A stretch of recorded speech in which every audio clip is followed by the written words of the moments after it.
Doctor Zakir নায়েকের সামনে একই প্রশ্ন করে ফেললেন একজন ভাই, যে আপনি শুনলে অবাক হয়ে যাবেন। হ্যাঁ প্রিয় দর্শক, তিনি আল্লাহর বিরুদ্ধে এমন কিছু কথা বললেন যে আপনি শুনলে অবাক হয়ে যাবেন। সেই ভাইটি প্রশ্ন করছেন ডাক্তার জাকির নায়েককে যে আল্লাহ যে বিশ্ব জগৎ সৃষ্টি করেছেন, এই পৃথিবীটা যে সৃষ্টি করেছেন, এর মধ্যে কোনো ভুল করেছেন? আল্লাহ অনেক কিছুই ভুল করেছেন এই পৃথিবীকে সৃষ্টি করার জন্য।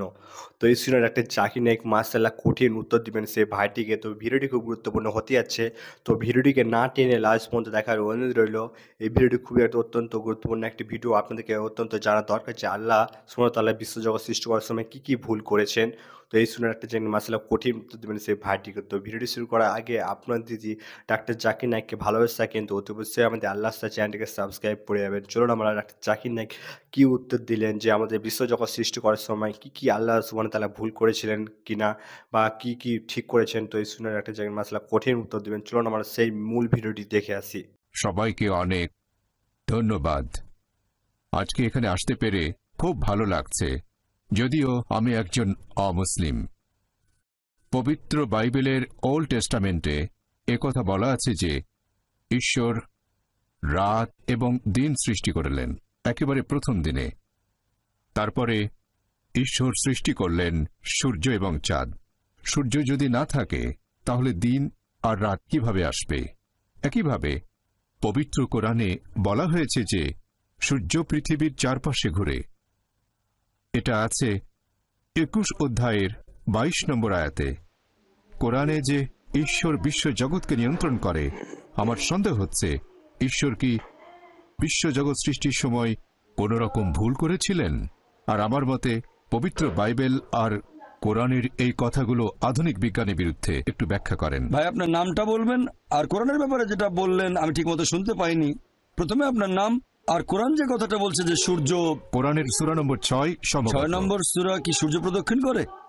আপনি বললেন 21-22 অধ্যায় 21 আয়াত 22 অধ্যায় নম্বর 21 আয়াত 22 যে সূর্য প্রদক্ষিণ করে। না, সম্ভবত এটা 6 নম্বর সূরাতে। আচ্ছা, তবে 21 নম্বর অধ্যায়ের 22 নম্বর আয়াত বলছে ঈশ্বর বিশ্ব জগৎ নিয়ন্ত্রণ করেন। হ্যাঁ, আপনার মতে এটা বিজ্ঞানের বিপক্ষে যায়। হ্যাঁ ভাই, আপনি প্রশ্ন করলেন, বললেন যে খ্রিস্টানদের বাইবেল পড়েছেন আর বাইবেলের কয়েকটা অনুচ্ছেদ উল্লেখ করলেন। এরপর কোরআনের ব্যাপারে রেফারেন্সটা আপনি বলেননি। বললেন বাইবেলে আছে ঈশ্বর প্রথম দিনে সৃষ্টি করলেন দিবস এবং রাত্রি। আপনি যেটা বলেছেন সেটা আছে বাইবেলের প্রথম বইতে, বুক অব জেনেসিস অধ্যায় 1 অনুচ্ছেদ 3।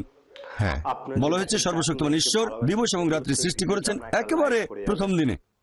এরপর আপনারা আরো দেখবেন জেনেসিস অধ্যায় 1 অনুচ্ছেদ নাম্বার 13 থেকে 19 বলা হয়েছে যে ঈশ্বর সূর্য সৃষ্টি করেছেন চতুর্থ দিনে।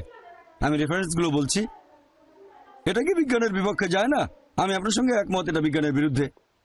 আমি একটা ডিবেট করেছিলাম ডক্টর উইলিয়াম ক্যাম্বেলের সাথে আমেরিকায়। ডক্টর উইলিয়াম ক্যাম্বেল একজন মিশনারি আর মেডিকেল ডাক্তার, কোরআনের বিরুদ্ধে বই লিখে ডক্টরেট ডিগ্রি পেয়েছেন। আর সেই ডিবেটের topic Quran, Bible and modern science. সেখানে আমি এই প্রশ্নটা করেছিলাম, তিনি উত্তর দিতে পারেননি।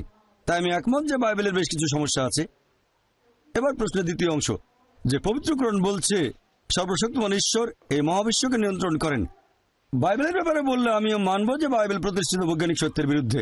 আপনি প্রশ্ন করলেন পবিত্র কোরআন বলছে আল্লাহ তাআলা এই মহাবিশ্বকে নিয়ন্ত্রণ করেন, সূর্য প্রদক্ষিণ করে, এটা আপনি বলেননি। সূর্য প্রদক্ষিণ করে, আমি এরকমই শুনেছিলাম, সেজন্য প্রশ্নটা আবার বলতে বলেছি। আপনি বলছেন না কেন? আমি শুনেছিলাম।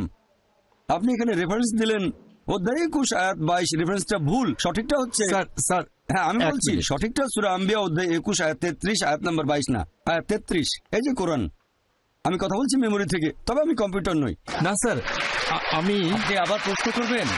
আমি উত্তরটা বলছি ভাই। আমার কথা শেষ হওয়ার পরে আপনি যত খুশি প্রশ্ন করতে পারেন, কোনো সমস্যা নেই। আপনি প্রশ্ন করেছেন, আমাকে উত্তরটা দিতে দেন। উত্তর শেষ হওয়ার পরে আমাকে আপনি আরো 20টা প্রশ্ন করবেন। যখন প্রশ্ন করেছিলেন আমি মনোযোগ দিয়ে শুনেছিলাম। এখন আমার উত্তরটা শোনেন, আর উত্তরের শেষে আপনি যত খুশি প্রশ্ন করতে পারেন। আপনাকে অনেক সময় দেবো, যদি চেয়ারম্যান রাজি না হন তাহলে অনুরোধ করবো আরেকটু সময় দিতে। আপনি খুশি মনে এখানে এসেছেন, আমরাও খুশি এখানে আপনি এসেছেন। আপনি বললেন পবিত্র কোরআন বলছে সূরা আম্বিয়া অধ্যায় 21 আয়াত নাম্বার 22 আসল 33 যে সূর্য প্রদক্ষিণ করে। এটা পবিত্র কোরআনে আছে। সূরা আম্বিয়া অধ্যায় 21 আয়াত 33 বলা হয়েছে আল্লাহ তাআলা সৃষ্টি করেছেন দিন এবং রাত, সূর্য এবং চন্দ্র, প্রত্যেকে নিজস্ব গতিতে নিজকে চারপাশে বিচরণ করছে। আর তাসলিমা নাসরিনও এই ভুলটার কথা উল্লেখ করেছিল। আপনারা চেনেন, নাম শুনেছেন? বাংলাদেশের সে বলেছিল একটা বই যদি বিশ্বাস করে সূর্য পৃথিবীর চারপাশে ঘোরে, তাহলে আমরা কিভাবে উন্নতি করব? মানে কোরআনের কথা বদলাতে হবে, নাউজুবিল্লাহ।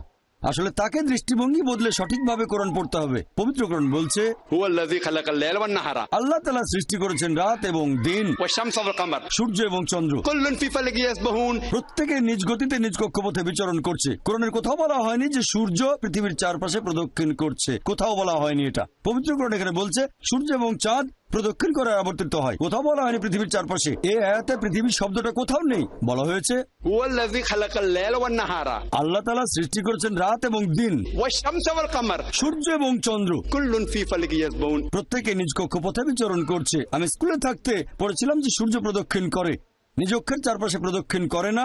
সূর্য মহাবিশ্বে প্রদক্ষিণ করে, পুরো সৌরজগৎ প্রদক্ষিণ করে। আমি স্কুল পাস করেছি 1982 সালে। স্কুলে পড়েছিলাম সূর্য নিজের চারপাশে আবর্তন করে না, কিন্তু কোরআনের আয়াত বলছে এখানে আরবি শব্দ ইয়াসবাহুন, এর মূল আরবি শব্দ সাবাহা, যেটা দিয়ে চলন্ত কোনো কিছুর গতিকে বোঝানো হয়।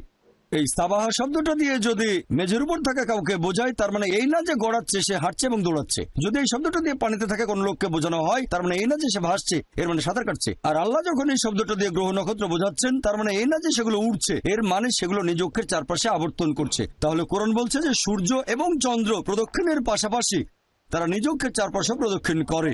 যখন কোরআন পড়লাম তখন ভাবলাম যে স্কুল বইয়ে ভুল পড়েছি আমরা, সূর্য আবর্তিত হয় না। এখন বিজ্ঞান আর উন্নত হয়েছে, তাই আমরা জানি একটা টেবিলের উপর সূর্যের প্রতিবিম্বকে ধরে রাখলে সেখানে দেখতে পাবো সূর্যের কিছু কালো স্পট আছে, আর এই কালো স্পটগুলো আনুমানিক 25 দিনে একবার সম্পূর্ণ ঘুরে আসে। তার মানে সূর্য আনুমানিক 25 দিনে নিজের চারপাশে একবার ঘুরে আসে। তাহলে স্কুলে যা শিখেছিলাম 1982 সালে, এখনকার বিজ্ঞান বলছে তা ভুল। কোরআনের কথাটা কিন্তু 20 বছর আগে বলেনি, বলেছে 1400 বছর আগে। আমি স্কুলে যা পড়েছিলাম 20 বছর আগে, পবিত্র কোরআন বলছে যা জেনেছিলাম তা ভুল। প্রথমে শক পেলাম, তারপরে ব্যাপারটা নিয়ে একটু গবেষণা করে দেখলাম যে কোরআনের কথাই সঠিক, কোরআন ভুল বলেনি, আমার বিজ্ঞানের বই ছিল ভুল। আর আমি জানি না এ আয়াতে তাসলিমা নাসরিন পৃথিবী শব্দটা কোথায় পেল। সে কি আরবি জানে, ইংরেজিতে কথা বলতে পারে, ইংরেজি অনুবাদেও পৃথিবী শব্দটা নেই। সে মনে করেছে কোরআন বলছে সূর্য প্রদক্ষিণ করে, তার মানে পৃথিবীর চারপাশে প্রদক্ষিণ, এটা তার অনুমান। তাহলে তার অনুমানটা ভুল। আলহামদুলিল্লাহ কোরআন ভুল বলেনি।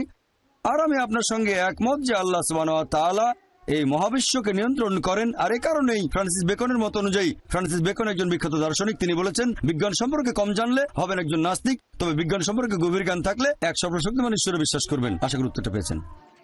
তো মাশাআল্লাহ, ডাক্তার জাকির নায়েক কঠিন উত্তর দিলেন। এই জন্য একটা জাকির নায়েককে জ্যান্ত কম্পিউটার বলা হয়। বিশ্বজগৎ সৃষ্টি করার সময় আল্লাহ সুবহানাহু ওয়া তাআলা খুবই সুন্দরভাবে আমাদের বিশ্বজগৎকে সৃষ্টি করেছেন। তো মাশাআল্লাহ খুবই সুন্দরভাবে বুঝিয়ে দিলেন ডাক্তার জাকির নায়েক সে ভাইটিকে। তো এই জন্য ডাক্তার জাকির নায়েককে জ্যান্ত কম্পিউটার বলা হয়। আমাদের ইসলাম ধর্মের গর্ব ডাক্তার জাকির নায়েক। তো ভিডিও আপনাদেরকে কেমন লাগলো অতি অবশ্যই কমেন্ট বক্সে কমেন্ট করে জানাবেন। আর এরকম ইসলামী প্রচার ভিডিও দেখতে হলে অতি অবশ্যই আমাদের আল্লাহ চ্যানেলটিকে সাবস্ক্রাইব করে। তো দেখা হবে নতুন একটি ভিডিওর সাথে।